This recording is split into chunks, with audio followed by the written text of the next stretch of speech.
The bill to release the Epstein Files could be on President Trump's desk as soon as tonight. Hi, everyone. Welcome to The Arena. I'm Casey Hunt. It's wonderful to have you with us on this Tuesday. A wave of stunning developments on Capitol Hill. The House voting overwhelmingly to release the Epstein Files. And now the Senate Majority Leader, John Thune, says that since it has the president's support, he could hold a vote as soon as today. Let's get off the sidelines and head into the arena. My panel is here. We're also going to start with CNN Chief Congressional Correspondent Manu Raju and CNN Senior White House Correspondent Kristen Holmes. Manu, first to you. This timeline, pretty quick. Now, Manu appears to be talking to Thomas Massie, so maybe we'll just listen in to this for a second. Right, not just to do a discharge petition and get it passed through the House, but to get the Senate to pass it and get the White House to sign it. We're not there yet, but when we get there, this is not a subpoena. This is a law. And so you are confident that these documents will ultimately come out, even if the president tries to fight this? Yes, I'm confident. And that we sort of, we know when they're out because we know what some of these lists, who some of the men are. I don't have the names in my head right now. The ultimate thing that we could do is read the names on the floor of the House, and that could happen, but what needs to happen is the FBI needs to release these names. Is that something you might do if he resists this, if the DOJ releases this? Could you go to the floor and read these names? We absolutely would do that. Marjorie would do that. I would do that. There are Democrats who would do that. And but that's not the right path forward. That's the last effort if we hit all of the walls. But so far, we're making it through the walls and over the walls, and we're getting this done. And how much time are you willing to give the president and the administration to release these documents when this becomes law? I've never set a timeline. The victims have waited a very long time to get justice, and it's really up to them.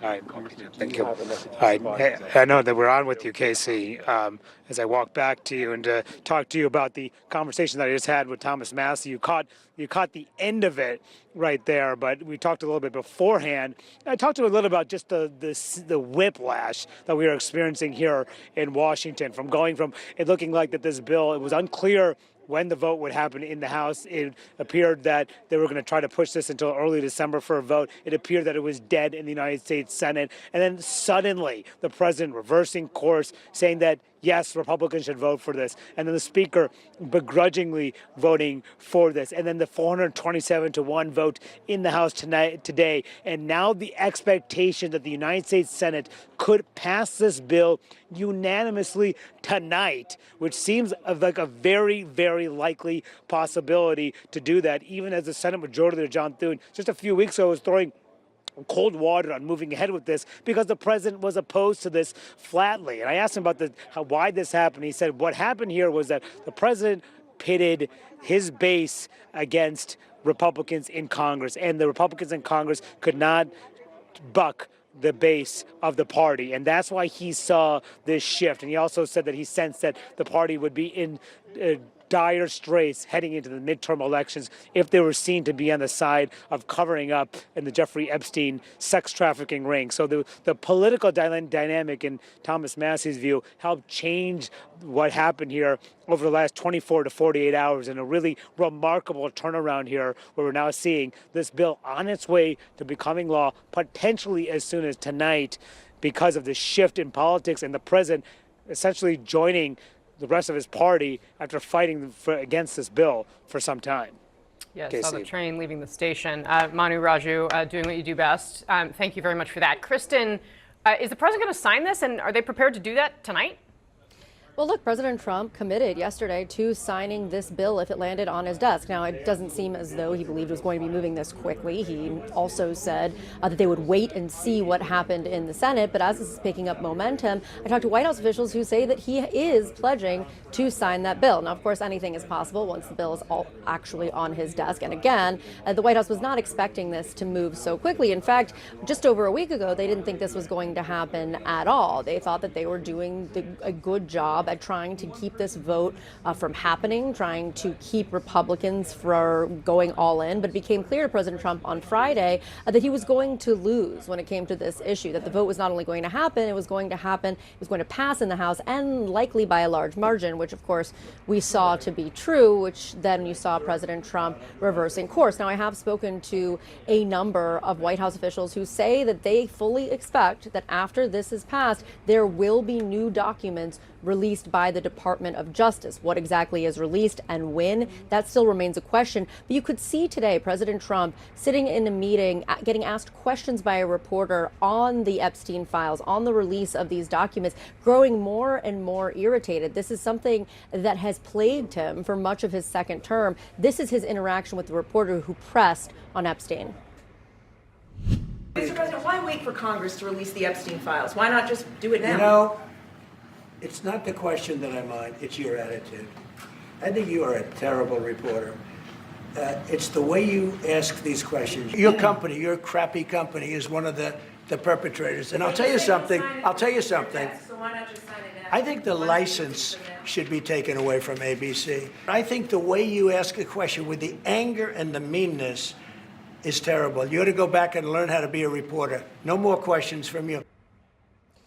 Now, it's not that surprising to see President Trump talk to a reporter like that, but it has grown increasingly likely when he is getting questions about Epstein. Just over the weekend, when another reporter was pressing him on questions related to Epstein, he said, "Quiet piggy," to that reporter before then turning to another reporter to take questions on Venezuela. This has clearly gotten underneath his skin. But again, I am told by White House officials that if this lands on his desk, he's planning on signing it. They do expect more documents to be released, but there are still questions as to what exactly is going to be released and when.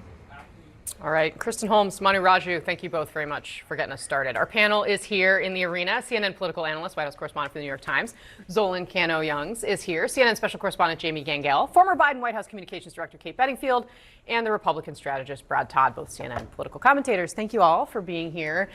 Jamie, you were watching that exchange between the ABC reporter Mary Bruce and the president, and then, of course, there was the comment that he made the night before on the plane.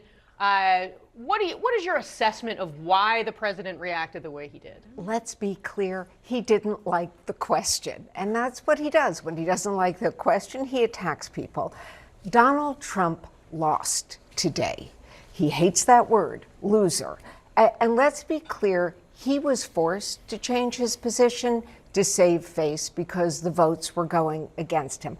I think one question is this the turning point? Is this the moment when the Republicans get their spine back? I think the answer is maybe. Donald Trump is a survivor. He has survived January 6th and 2 impeachments.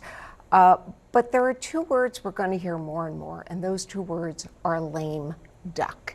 And he is not going to like those 2 words. And so I think we're still going to see a tension between him and I want to show everyone what one of the things Marjorie Taylor Greene said this morning. She, of course, has been MAGA from the beginning, which you'll hear her say. But the president in recent days has called her a traitor because she has pressed him, disagreed with him over this issue. Let's watch what she had to say. I wasn't a Johnny-come-lately to the MAGA train. I was day one 2015. And I'll tell you right now, this has been one of the most destructive things to MAGA. Watching this actually turn into a fight has ripped MAGA apart. That, of course, at a press conference with survivors. Brad Todd, can you just help us understand the political dynamics of what happened here? Because we haven't seen the Republican Party or groups of Republicans stand up to the president in significant numbers, except here. I think Marjorie Taylor Greene and Thomas Massie are getting outsized attention here. They have very little credibility in their own conference in the House. They were just the only Republicans willing to talk, so they got a lot of media attention on it. I think this was always going to head this way. The administration probably should have done the release on its own terms before it came to a discharge petition. I don't fault Mike Johnson at all for trying to stop a discharge petition from passing in the House. It's a terrible thing for a majority party to allow to happen. And I don't think in the end this will cause a lasting rupture between the president and his supporters, because I think they mostly are behind the president. Why did he fight it so hard? never back down is his philosophy. more than any ideology, that's his philosophy. And I think he did not want to be told what he had to do on it.